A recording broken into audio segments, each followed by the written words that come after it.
Please, all of you who are into indigenous healing spaces, you do not conduct cleansing ceremonies during the rain season.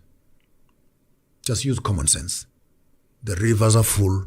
It is not a time to be stepping into rivers. The rivers are cleansing themselves. Avoid going there. They will include you in the cleansing. I read the story the other year. Last year, 24 people were swept away. Baptized. Baptizing for what? Stay away. They drowned. Stay away from the river.